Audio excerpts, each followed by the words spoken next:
राम्रो छ। यसको तपाईको जोइन्टहरु फिनिशिङहरु एकदम राम्रो आउँछ, जोइन्टहरु छुटिदैन। अनि यसको तपाईको यो प्रोफाइल डिस्कलर हुँदैन, मार्केटको तपाईको डिस्कलर भइदिन्छ।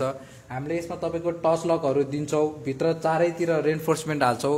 यसको फ्रेममा पनि हाल्छौं, यसको स्यासमा पनि हाल्छौं, अनि तलपट्टि हामीले एल्युमिनियम ट्र्याकहरु पनि राम्रो दिन्छौं। यसको ड्रेनेज सिस्टमहरु राम्रो छ, पानीहरु यसमा तपाईको मजाले बग्छ बाहिरपट्टि। यो झ्याल पछि गएर तपाईको लस्किदैन। यसमा हामीले तपाईको अहिले टच लक, पपअप ह्यान्डल अनि अर्को ह्यान्डल, नेक ह्यान्डलहरु पनि सबै दिन मिल्छ। अनि यो र यो चाहिँ सेम हो र? यो चाहिँ डिफ्रेन्ट हो हजुरको। यो चाहिँ हाम्रो एल्युमिनियम सिस्टम विन्डो भन्छौं यसलाई हामीले। एल्युमिनियम र यूपीवीसी मा चाहिँ के फरक छ भन्दाखेरि पहिला सुरुमा लोकल एल्युमिनियम आएको थियो मार्केटमा। लोकल एल्युमिनियम 77 सिरिज 0.9, 1.2, 1.5 भनेर आउँथ्यो। त्यो लोकल एल्युमिनियम भन्दा चाहिँ यूपीवीसी राम्रो हुन्छ हजुरको।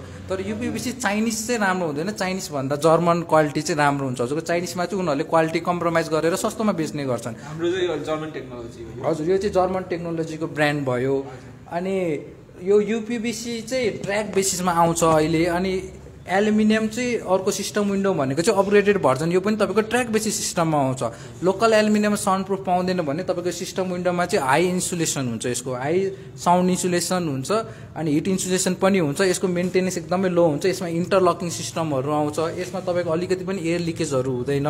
यदि तपाईलाई कलर अप्सन चाहिन्छ या ठुलठुलो झ्यालहरु बनाउनु पर्ने छ भने चाहिँ म हजुरलाई एल्युमिनियम सिस्टम विन्डो जानु भनेर रिफर गर्छु। अनि नत्र